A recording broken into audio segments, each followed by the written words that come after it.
I'm Billy Hill. I'm the Chief of Prevention for actually the Garrison Area 1 and 2. So as far as for me, I have a lot of thou shalt nots that I normally wind up putting out, but I'm not going to sit over here and bore you guys with that. I want to make sure that you all are doing things safely, that you all are thinking, that you all are making good decisions. What we're trying to do is make sure that we're not actually going through and having more fires, more false alarms, and making sure that people are able to sleep well at night. That's my total job. I manage the Garrison's Fire Protection Program. There's my Deputy Fire Chief, Chief Thompson, who's over in Area 1. And the Ultimate Fire Chief over both areas is Chief Anthony Hopper. We're all available to you with whatever you would need. We're trying to make sure that we minimize, there's a lot of problems with a lot of false alarms. We also want to make sure that we don't have any smoking in the barracks. That's to include areas of vaping. We want to also make sure that you are cognizant that there's some electrical issues that where you may have some plugs that may be labeled as 110 plugs, but they may be 220. We want to make sure that you're cognizant of that, and that that you don't sit over here and plug things into the wrong. Those are those areas where if you wind up plugging something up and it winds up looking like it's a jet about to take off, please try to unplug that as quickly as possible. Okay. We want to make sure that people are doing things safe. There's a lot of step up and step down transformers. We want to make sure that they're UL listed, or the Korean, which has a KC emblem at the rear of it. It means that it's actually gone through a standards process. There's a lot of different shops that will sell you knockoff brands of that. We don't suggest that you use those, okay? So we want to make sure that people are done safe. Also, any of the burn pits, please have proper authorization before use. Please do that. The way to be able to deal with that is go through your chain of command, and they will make sure that those items are routed up to be able to have the proper oversight from the garrison commander and the sergeant major to be able to get that going for you.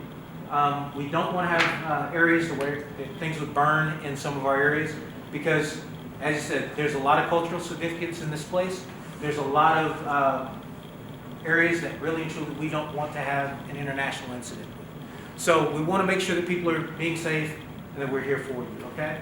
No cooking as far as the outdoors barbecue grills. We don't want you sitting over here having barbecue grills actually directly on we want to make sure they're 25 feet away from the actual barracks themselves, just to make sure that none of the smoke or opportunity for fire to actually enter into those sleeping quarters, okay? We want to make sure things are safe and that all your cooking appliances and things like that are properly used. Anything that's normally available in the PX is normally able to be used in your barracks room. If you do have, one thing we want to make sure that you do not do is use candles or have it to where that you leave for long term, those potpourri incense burners, things like that. We want to make sure that we minimize that as much as possible. Now, I'm a firm believer in sometimes we need to be able to minimize the fun, but we don't need to be able to have a fire in place of that, okay? So let's make sure everything's doing safe. As far as for the, if you do have an emergency, please dial 911 directly from your phones. There is a glitch in the system. Our 911 dispatch only takes one call in at a time. So you may have an actual busy signal that does come under your 911 line. We're in the process of being able to get that item rectified. We're working on that to be able to get everything going. But when you wind up dialing 911, it's going to come into our dispatch center.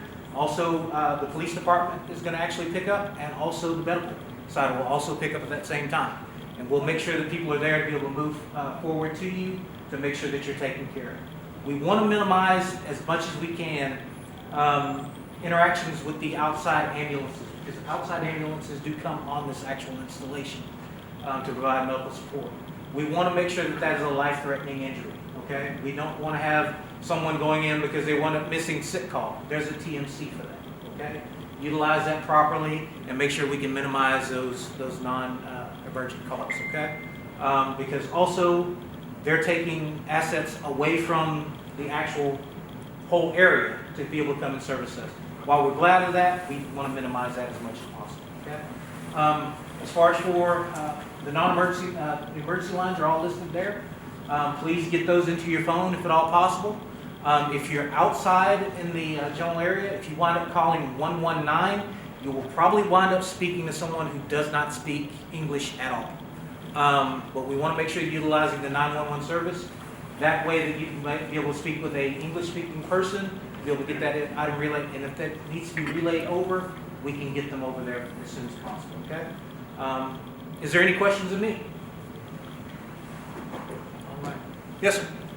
Is that 911 work on the cell phone, or is it just on? Yes, it works on the cell phones. So if you want it going, or if you want it not being able to get those on there, there's those other numbers just right below it. It's there available for you, okay? If you all have any questions or concerns or want to deal with anything, look up Billy Hill on the Global. I'm available to you at any time. Have a great day. Finance.